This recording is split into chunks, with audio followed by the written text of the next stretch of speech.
এই কম্প্রেসার অয়েলটা কম্প্রেসারে ভ্যাকুয়াম করে দিয়ে নিতে হবে। এটা হলো এসির কুলিং চেম্বার। এই গাড়িটা হলো একটা টয়োটা পিয়াস গাড়ি। এই গাড়িটার এসিটা ঠান্ডা হচ্ছে না, তো চেক করে দেখলাম এসির গ্যাস কম। তো এই গাড়ির মালিক নাকি আরও 10-12 দিন আগে গ্যাস ভরছে।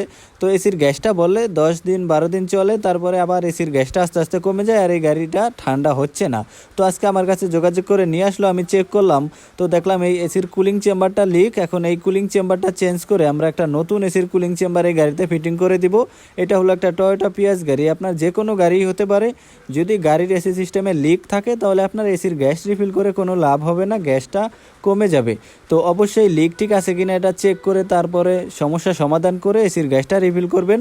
তো আমাদের এটা হলো একটা টয়োটা পিয়াস গাড়ি। এই গাড়িটার এসির কুলিং চেম্বারটা লিক হয়ে গেছে, এটা এখন আমরা নতুন লাগাই দিয়ে কমপ্লিট করতেছি। আপনার যে কোনো গাড়ি হোক, এসির গ্যাস যদি কমে যায় অবশ্যই আগে লিক আছে কিনা এটা প্রেশার দিয়ে লিক চেক করে তারপরে এসির গ্যাসটা রিফিল করবেন। যদি দেখেন যে প্রেশার কমে যায় খুব দ্রুত সময়, তাহলে আপনারা অবশ্যই গ্যাস ভরবেন না, আগে লিক সমাধান করে তারপরে এসির গ্যাসটা রিফিল করবেন। তো এই গাড়ির চেক করলাম প্রেশার দিয়ে কোনো জায়গায় লিক ঠিক নাই। এখন আমরা ভ্যাকিউম করতেছি। ভ্যাকিউমটা করা হলে এই কম্প্রেসার অয়েলটা কম্প্রেসারে দিয়ে নিব।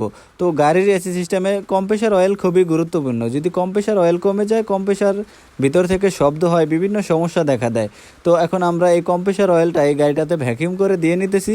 আপনার যে কোনো গাড়িই হোক, প্রত্যেকটা গাড়িতেই এই কম্প্রেসার অয়েলটা দিতে হয়। কম্প্রেসার অয়েল যদি আপনি না দেন তাহলে কম্প্রেসারের ভিতর থেকে শব্দ হবে, বিভিন্ন সমস্যা দেখা দিবে, কম্প্রেসারের পাম্পিং কম হবে, এসি ঠান্ডা কম হবে, বিভিন্ন সমস্যা দেখা দিবে।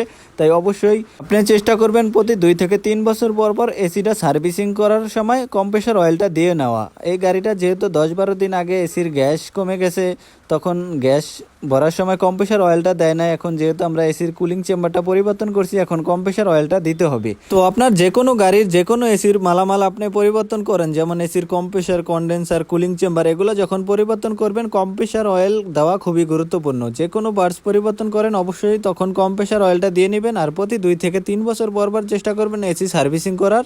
আর যখন এসি সার্ভিসিং করবেন তখনই কম্প্রেসার অয়েলটা ভ্যাকিউম করে দিয়ে নেওয়ার চেষ্টা করবেন, অথবা কম্প্রেসার যখন খুলবেন কম্প্রেসারে দিয়ে নেওয়ার চেষ্টা করবেন। তো এখন এই গাড়ির এসির কাজ কমপ্লিট, মাশাআল্লাহ খুবই সুন্দর ঠান্ডা হয়।